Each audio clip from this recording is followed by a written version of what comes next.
The title of the exhibition is Facecrime, which I took from George Orwell's 1984 novel. I thought just the idea of expressions being policed was interesting because so much of the work are about facial expressions or how we communicate non-verbally. I've been working in ceramic for over 10 years. The pieces have just been very small in scale, so more domestic. So I wanted to explore how you could encounter ceramic in a completely different way. And I've just tried to make them these sort of monolithic towers that are once imposing, but also there's a fragility to them. They look like they could teeter or collapse on you.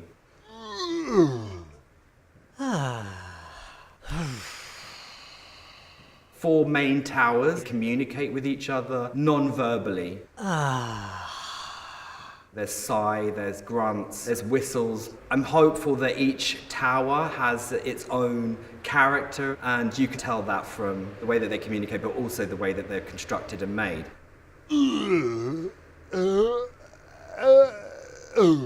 When I started thinking about this exhibition, I was in the British Museum. I guess I was on the sort of quest to look at ceramic and clay that went beyond like the studio potter or the history of clay used in domestic objects. So I found myself in the Mesopotamian department looking at cuneiform language on these clay tablets. I thought about how they'd survived thousands of years as remnants of the past, and then mirrored that with the fastest growing pictorial language today, which is emojis. I mean, I wanted the work to hover between sort of the past, the present, and the future.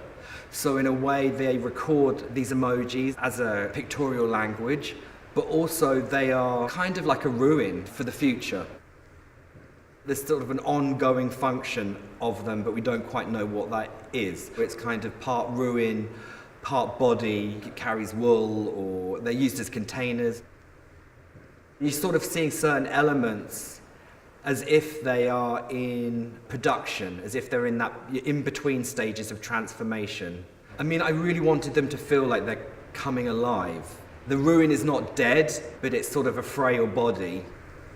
There's lots of materials, not just the ceramic, but I've included basket weaving, I've spun my own wool, I've used glass, which is kind of looking like it's oozing out.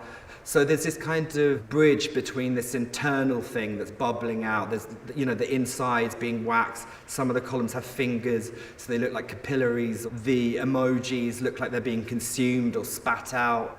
I've really treated the ceramic like they're not just, architectural remnants, but they're also bodily parts.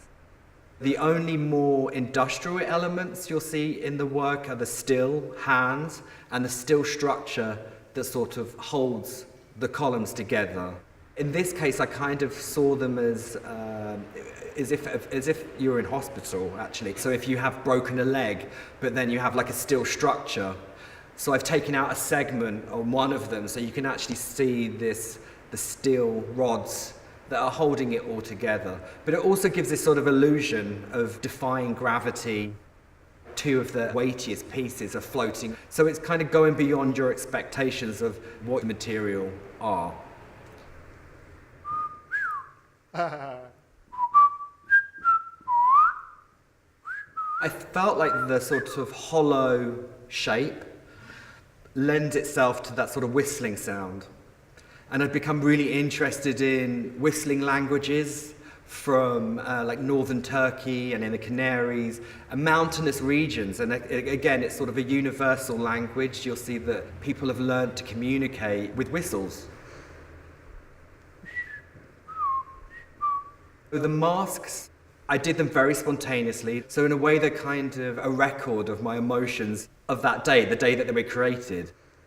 It taps into something very primal about how we connected to, two eyes and a mouth, and what can be done with them within a very sort of, within a set format.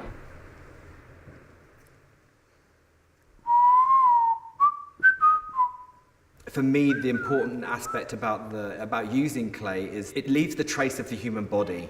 Every single one of these ceramic cylinders I've made myself, and the process that I've made them by, which is a slab building, sort of reveals cracks and it's they're slightly irregular in places, so they're much like the human body. And I think there is something about like the process of making things by hand that, you know, nothing is perfect or regular. Everything is true to its material qualities.